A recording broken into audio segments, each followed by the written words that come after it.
Hello, Mark. We're back Elmer. again. 2026, 7th day of January. We've got quite a bit to recover, quite a bit of history that we need to bring to the attention of the public. So let's start out with Minneapolis, Minnesota, if you would.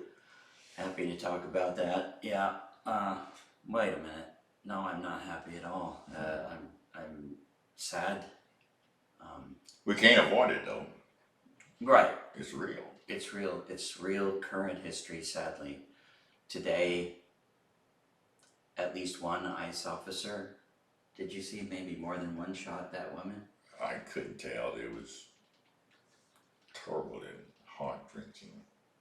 A 37-year-old woman, for those of you who haven't heard the news, was blocking a road between two streets on a block in Minneapolis, and the ICE agents approached her and said, "Move the car."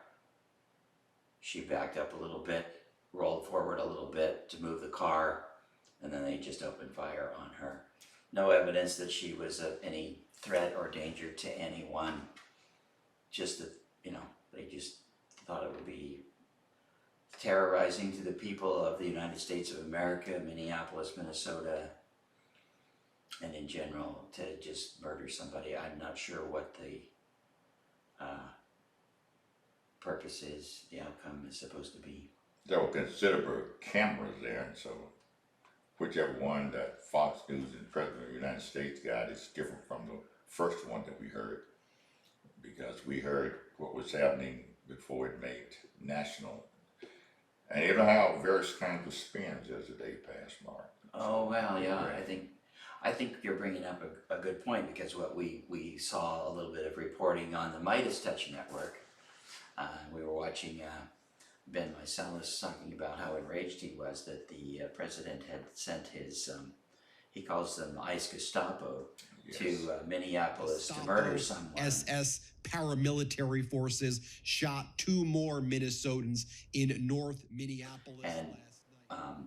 then the mayor, his name is Jacob Fry, came out to address the crowd, who was I'm assuming mostly the press there, along with the police chief and several other members of his administration.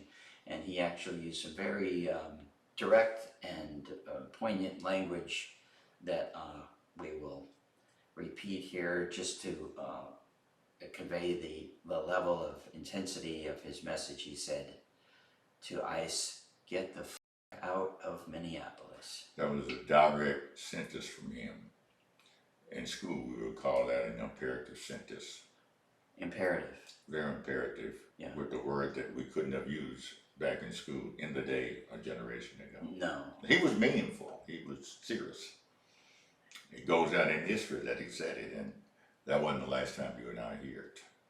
No.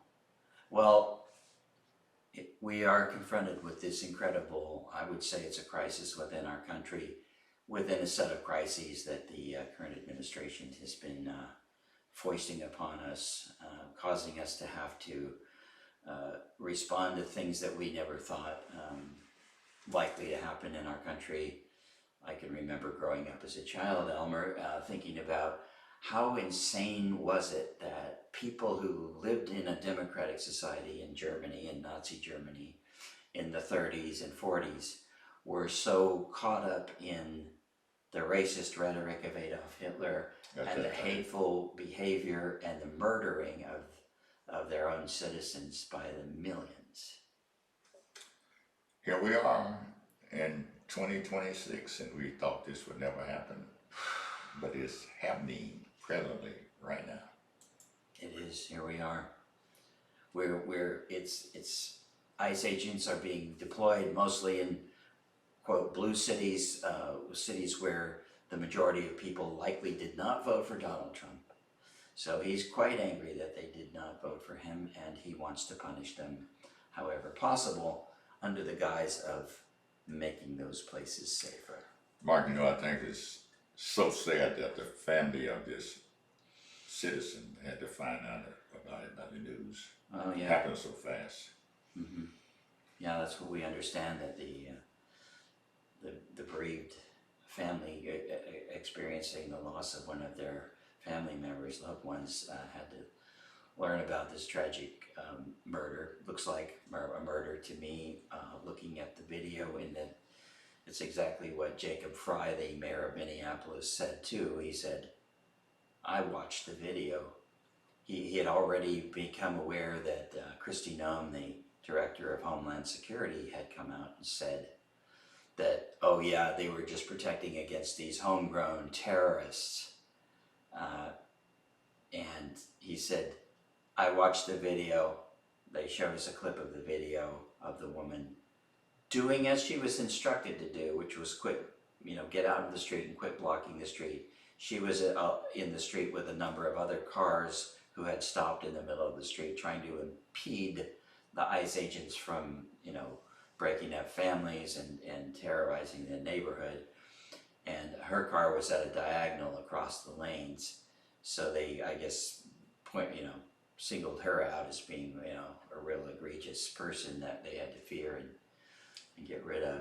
The car could have been moving at a speed slower than they really liked, since they were powerful with the ammunition and sent there by the greatest person in the world, the President of the United States. You have to move when they say move, and not at the slowest pace you can move. Or you may not be living a second. So are you imagining then that there's going to be the justification I expect to try to exonerate these criminals? Well, the police came and intervened, fortunately. I do expect to hear that. Yeah, you're thinking that they're going to come in and just try to excuse this egregious behavior. Trump has a way of avoiding it with the wars that he's creating. Oh yeah, I think, so sadly we have a lot more to talk about, unfortunately, aside from this murder, which is extremely important, I would say, to our country, to us American citizens who believe in due process, the rule of law, fairness, compassion, consideration. I do want to point out one more thing, because we did go ahead and say the extreme language that Mayor Jacob Fry used, but we also need to mention, I think, that the mayor also said what we don't want to do is to have you escalate and give the ICE agents any further excuses to come in and use more draconian, more intense methods of retaliation against the I really population. appreciate that statement. My son is in He that said love city. and peace, yeah. Right. Oh, that's right. And that your son lives direction. there. Yeah, Oh my gosh. I didn't think of that. Took my mind back to the 60s when King would say, let's don't fight with fire back. We can't last long. They got the guns and we got the hope for tomorrow. So continue to demonstrate peacefully. Yeah. Don't stop. Well, I appreciate both your take on it and what the mayor himself also said, which is, well, let's go in peace and love, and that's really how we are going to stand strong together to fight this. And we can see how successful, Gandhi was in India, getting his country freed from the British rule, and we can see how successful Martin Luther King was in America, advancing civil rights for our country Over the years. by strongly advocating for non-violent action, and it did work. It did work. Unfortunately, we need that kind of strong non-violent action on a much larger scale now. Oh, you might want to notice my t-shirt here, my I really sweatshirt. like that. You had mentioned that. Yeah, I thought I should bring this up now because this is Stronger Together, an Indivisible Group. This is the Hot Springs Village Coalition here. We don't live in the village, but we live in the town of Hot Springs, and our friends started this Indivisible Group. So all of you who are not familiar with Indivisible, find out about them, get involved. If you're involved with them, thank you for your participation. This kind of indivisible action is what is going to preserve and restore our nation to a democracy. We expect to hear more about that. See, with the awareness today, I don't have a lot of my lettering clothing on it this time. We got your poet hat. I keep that point on. That's a part of my survivor protection. Mm-hmm. Yeah, the world needs poetry, I think. Thank you. Yeah. So we got some more topics we'd like to cover today. One of them is the invasion and extraction of Manuel Noriega and his wife Celia, I think it is. Close to it. Yeah. With all kinds of pretexts, which none of them make any sense, that Noriega was involved in murdering U.S. citizens by exporting drugs to the United States, which implies fentanyl, which is the most deadly drug that kills the most people. Not that small quantities of cocaine relatively, and if he really was concerned with the importation and killing of American citizens with drugs, why did he pardon, what's his name, Hernandez? I believe it was. Yeah, Juan Orlando Hernandez was the president of Honduras, is that correct? I believe it was, and he got pardoned. Trump gave him a presidential pardon. So, you know, it's kind of large BS, as you know, Jacob Fry mentioned about the video of the woman being murdered today in Minneapolis. He said it was bullshit, that it was some kind of defensive measure. And I would have to say the same thing about Trump's concern about drugs being imported into America. You know, he still reminds me of playground activity for preteens. I'm going to get you back for what you said. You looked at me and you had to pay for it because you weren't supposed to look at me. You look at me sideways, yeah. You had to pay for that. Right. In other words, he's running our great nation. Like a kid. At least one's great nation.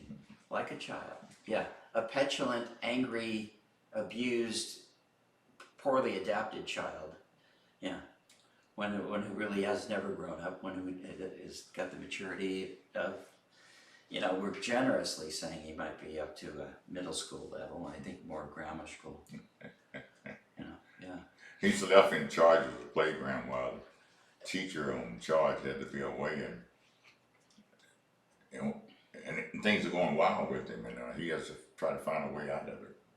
That's right. So that's being satirical about him. I know what you're saying. You know, so a lot of people will speculate that it didn't have anything to do with drugs. It didn't have anything to do with him making a deal with the oil companies. Our understanding of the oil companies' awareness and engagement in this operation against Venezuela was that they were not informed before, during, or after the event At all. that something was happening for apparently their benefit.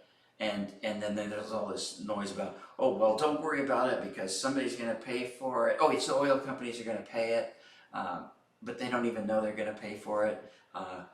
How does that work? Let's see, has that ever worked in history sometime? He said, oh, the Venezuelans stole our oil. Okay. But when they stole it, it was in the ground in Venezuela. It hadn't even been manufactured. It hadn't even been developed. You know, it's just all made up stuff. And people that believe these things, I'm so sorry for your incapacity to use critical thinking in these situations. I mean, the idea that you could say, well, does this pass the smell test? Does this seem logical? Is there any real balance and relevance to this argument? Okay, I know I've learned to trust this guy because he's orange and he's big and he was on TV and he had a show called The Apprentice. And Many years ago. yeah, and so and he's also a billionaire, right, Elmer? Many years ago, he said that also. Yeah. At one time, I believe he said he worth $10 billion. Yeah. It's an easy number coming to his head. Yeah, except for Why that was didn't he completely say 7, wrong. 11, and 12? Worth $10 billion. Well, he started out a little bit lower than that and he just kept going up and up. But really, you know, he actually probably now is getting to be, has become a billionaire based on his grift surrounding his presidency. You know, it used to be the emoluments clause would cause a presidential occupant of the office of the President of the United States not to receive any significant gifts at all from anyone from a foreign place because it's against the Constitution. This president, man, All that's that what he changed. wants for sale. pardons. We got pardons for sale. We got U.S. citizenship for sale. We got access to whatever you want to do to avoid taxes for sale. If you're Elon Musk, we've got, come on in, take over the government, take all the information you want, knock out the investigators and the agencies that were investigating you for your corrupt behavior. The haves have it, and It's the all for have-nots sale. don't really exist. All for sale and all been sold. Good So- point. So, You have sorry. a doctrine out. Yeah. Let's talk about it. Yeah. So another aspect of this Venezuelan misadventure, horrible behavior on the part of our great nation, and we can certainly be impressed by the competence of our military. Man, they got in there and they extracted a leader of a foreign country without, apparently, I don't know if any U.S. citizens were killed. We'll find out maybe in the future if they were or not, but I'm sure they killed a lot of Venezuelans, and apparently they killed a lot of Cubans who were in the country, but they didn't sacrifice any of our people's lives so far that we know of. What did he refer to this as? This Oh, right. Yeah, as opposed to it's not a war. It's not a military action. It's a police action. You're just going to arrest some folks. That's all. So we called it Monroe. Oh, Don Roe. going back to the doctrine, yeah. So the original, Don Roe. yeah. So there was what we call the Monroe Doctrine, which was a proclamation by one of our early presidents. Was he? I don't remember which number president he was, but it was in 1823. So just a short time after our country actually became a fully fledged country, the United States of America. I think it was 1789 was the Constitution, isn't that right? That's close enough. Somewhere in that neighborhood. So let's see, 11 and 23, about 34 years later, James Monroe was the president of the United States, and the Russians were interested in taking over the property from Alaska down to Washington along the coast and the inland ways. And they said, this is our sovereign area, nobody else can fish here, and all these things. And we will let everything standing prior to now of a European establishment in the Western Hemisphere to be okay.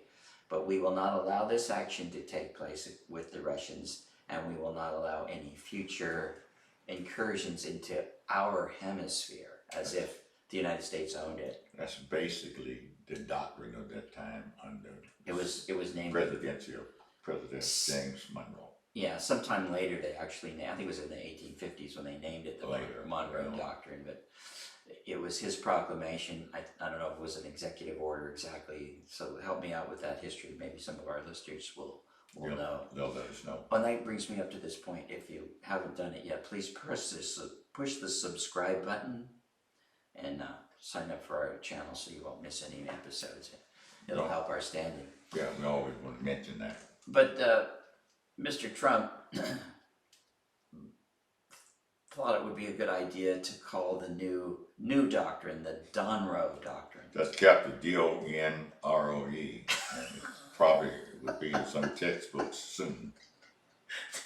When you see it, I heard about this with two partners on podcasts, and I couldn't believe what I was hearing then. It's probably being printed now. Yeah.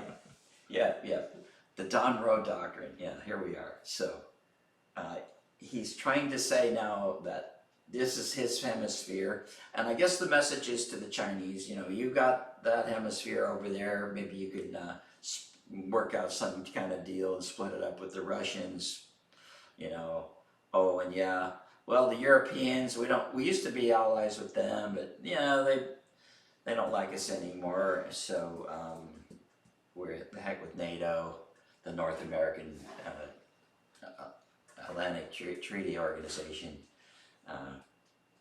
Isn't that what it is, NATO? That's close to it. Yeah. Yeah. Anyway, that was established to achieve and maintain peace in the world after World War II. And it's done a good job. And of course, as we know, Trump has always been hostile towards NATO because he said they didn't pay enough, and now they're paying a little bit more, so they're a little better. But He gets credit for that. so the next domino to fall in this horrible circumstance of the Don Roe Doctrine is right there. I believe it's called Greenland and Denmark Strategy. Greenland is essential for America's national security. It's Greenland that everyone's talking about right now. I know it's been Russia, Ukraine, and Venezuela, and Gaza, and lots of other places, Iran, but a new geography that is causing a crisis. Any decision about the future status of Greenland belongs to the people of Greenland and the Kingdom of Denmark alone. Well, yeah, because you're right, because Trump says Denmark is a strategic location and we need it. So, yeah, it's close enough to our hemisphere. It's on the dividing line of the Western Hemisphere of the Earth. Let's go ahead and just take it. Why don't we just take it? Basically, it's one of their, I don't know if it's proper to call it a colony at this point or what their relationship is exactly. It is a part of the Western world to the extent that it's a part of the European continent. I grew up, well, I was almost grown when I heard about it, and then I wanted to go there 5 or 6 years ago, and I've been there. It's about 5. You went to Greenland? Denmark. You went to Denmark? Denmark, about 5 hours out of New York City, and that's Oh, you mean on a plane? on the plane. Not running. Not running, not running. And got a chance to get a first class seat because my daughter That's said nice. my dad is old and he needs to sit comfortably during the next 5 hours. It worked. I love Denmark. I like to talk about it. How long were you there? We was there about 5 days and had some tapes made, and someday we may get a chance to share that. I had a cousin that was there in service back in '56 when I didn't have any idea where in the world Denmark was, and so 56 years later, I just went there with my. So would it be fair to guess then that you would be one of the probably large majority of American citizens who would not be in favor of going to war Would not with be in favor Denmark anywhere. or anywhere? We don't want to go into war. Okay, yeah, I'm with you, man. Thank you. Peace, love, and understanding. These wars we call civil or uncivil. That's how Uncivil war. That's how we ended up in 1862 to 1865 with a war that never was civil, referred to as civil, just between the states, and it was a war that saved Lincoln rather than Lincoln saving the slaves. And I think we Mentioned that before. touched on this in our last podcast, mentioning the American Revolution, which also, I would say, was a civil war. And it actually was a civil war on 2 or 3 fronts, if you will, in my opinion, because we were fighting the nation that we were citizens of, which was Britain, England. At that time. Yes, we were all English citizens living in the British colony. Britain and England are interchangeable. So that country was our country, so we were fighting against our own country. So that made it a civil war. And at the same time, we were also fighting, the people who were fighting to create the United States of America, because it wasn't an actual country at that point, it was just a loose association of 13 colonies. 13 colonies And- all on and- the East Coast. Yep. And so we thought it would be a good idea to band together to extract the British from the continent and take our own rule. And it's very interesting if you watch the Ken Burns documentary film series on the subject. This year he just came out with a 6-part series, 2 hours apiece, about the American Revolution, and it's very, very, very much worth watching, very enlightening, and it really shows how the development of the ideas of democracy really evolved during the Revolutionary War. But It's to in get it's in 3 parts. 6 parts, 6 parts. 6 2-hour sections, I've watched it twice. That's where that 3 comes in. So yes, 3 I times 2. watched like roughly 24 hours worth of. Oh, that's gonna be a day, go right ahead. Yeah, it takes a while to watch, but I didn't sit down and watch any. I mean, I would watch, maybe 4 hours on a day. Watch 2 episodes. Pretty fascinating. But also, so I mentioned we were fighting against the British, the Patriots, the people fighting for the United States. Were fighting against the Loyalists, who all wanted to stick with Great Britain. They wanted to, stay loyal to Britain. Maybe they were against the taxation without representation part of it, but they didn't think that we would do as well on our own as an independent country. So neighbors were fighting neighbors. That is correct, It was at one point, like family. yeah, I think it was in Georgia. There was a battle towards the end, which was in the, so when we started, 76 was a Declaration of Independence. It was closer to, I think, 1780, 1781. There was only one British person on the battlefield in Georgia during this big battle. Everybody else were Americans Local fighting folks. each other. Local folks. Yeah, they were fighting each other. Patriots versus Loyalists. One British commander on the other side, Americans and American commander on the other side. So one British guy was on the field. That was it. So that really demonstrates that part of the Civil War, if you will. And that's, my friend Elmer says, the uncivil war, which makes a lot of sense. Unreasonableness. Yes, and then the other very substantial piece of this is that during the Revolutionary War for the United States, I'm sorry, am I saying that right? Yeah, the Revolutionary War of the United States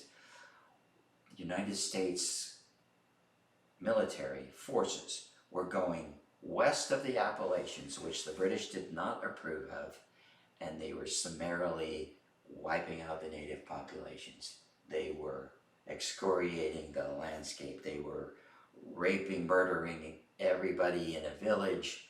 They were mowing down the crops, destroying all of their habitat. They were, used the scorched earth policy of the United States, America, trying to get formed into a country, but also to steal the land from the natives and mercilessly, what do they call that? They are known to say that they want to make the natives more human. The natives Oh yeah, are so if they're dead, they're more human? I'm not sure how that works. Yeah, well, Oh, I mean, if they let them live, they would Yeah. make them more human. Teach them how they to wanted to have the kind of civilization that they had themselves. They were here when their enemies came. Yeah, their enemies being our That is ancestors correct. who took over. Yeah. Well, to bring in so there was another really integral big piece of this action in the Revolutionary War, which was the engagement of black people, That is correct. most of whom did not come to the United States of America by their own volition to come here because they wanted to. They were brought, not They were thrown on. They were captured and sold by perhaps their own country in Africa.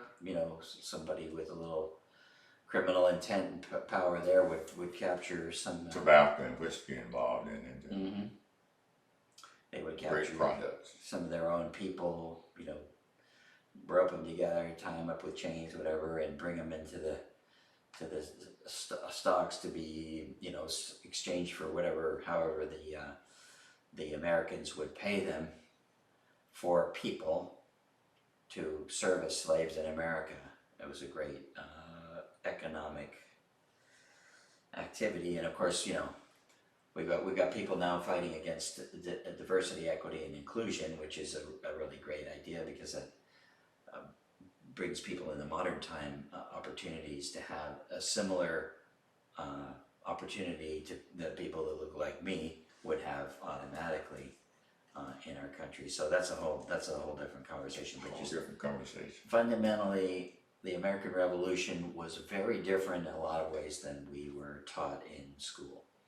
And I think it's helpful to keep that history alive, to get understanding, January 2026 is a good time to mention that and keep it alive with no day off, no time off. I like to see businesses advertising the fact that every year is history year. All year is history year. Mm-hmm. Black history year. Yeah. Part of the foundation of this country was the Yeah. black people's blood, sweat, and tears to make the country as great as it is. Yeah. Someone would say, if that ever was. Yeah. Well, I'm mentioning January, of course, today's January 7th that we're recording this. That's correct. Yesterday was the 5th anniversary of the insurrection against the United States, promulgated, fomented, orchestrated by the now current president, who got reelected after he denied that the 2020 election was a fair election and told his followers that it was stolen from him. I refer to them as patriots. He calls them patriots. In the old days, in the 1700s, or the late 1770s on, we called people fighting for America patriots. So even though he got those people out there fighting for Donald Trump, he always equates that with fighting for America, as if King that were Trump. the same thing. King Trump. No kings. When is that No Kings Day, Elmer? Do you know? I'm waiting and listening even to night this weekend to hear more about the third Monday in January as No King's Day. I can't announce that it's going to take place, but just in case it is, I'll be up at daybreak to participate in it. Let's see. What do we got here? July 4th. We know that day. We don't want to wait that long. June 20th. Anyway, yeah. Well, let's see if we can get something going a lot before then. That's correct. We have our own parade in Hot Spring National Park, Arkansas, beginning at, I believe it's 10 o'clock, 9 or 10 o'clock on that day in Hot Springs. Which day? The weather. January? The third Monday. Is that going to be the 17th? What do we have before us here? I believe third Monday is the 17th. Was that right? No, it's the 19th. 19th. Saturday is the 17th. That's the day of Martin Luther King NAACP prayer breakfast in Hot Springs, Arkansas. The 19th is a parade. And we have to keep these dates before us. This was years ago. Oh, that was last year. Yeah, that's an example of what it's going to be like. Okay. After looking at that. Gotcha. That's great. Okay. Perfect. So let's see. So Saturday, The 17th. yeah, Saturday the 17th is going to be Martin Luther King's celebration NAACP day. at the NAACP. at the A&P Commission, the Hot Springs Convention Center in Hot Springs, Arkansas. Did I mention to you that I'm a what do we call it? A life A member. member of the NAACP, you Yeah. shared that with me, so Yeah. we look forward to seeing you on that day if you can make it. Oh yeah, definitely got to be there. Okay. I hope a lot of you people are watching or interested in that. It's certainly an organization that's devoted to fairness and equality and In fact, we'll be Human rights beginning awards. with the first prayer. you're gonna do it? I'll be doing that. In fact, my prayers usually last less than 10 seconds because I pray without ceasing very often. This one I keep it under a minute. What I'll be requesting is that you take your seats over, get started at 8:30. Okay, I'll be there. Do you have a table or? I have a table and you'll be at my table. Okay, cool. With your guests. And then I'm gonna, make a commitment to our viewers that we're going to show you Elmer giving the prayer at the NAACP meeting on the 17th. That prayer will be given at like about 8:29. Because at Yeah. 8:30 we have to begin. We don't want to be there at 11 o'clock. We I need won't to be promise out that there we're gonna right stream now. it live, but we'll show you the recorded version. How's that? Anything else you want to talk about today, or? That's gonna be it. We're gonna look forward to January and February all the way through December as being Black History Year. And the next time you see me on the screen, I'll be wearing a t-shirt that says Black History Year. Black History Year. Black History Year is coming up. Thanks, Learn Elmer. more about the date. I enjoyed this. Yeah, it's good conversation. Let's do it often. Hope you're all happy with our conversation. Thank Let you. us know what you think. Please push the subscribe button. It's hard for me to say that word, subscribe. Thank you so much, and I hope you have a great rest of the week, and we'll be back. Thank you. Black History Year for the NAACP. NAACP and Black History. Take care.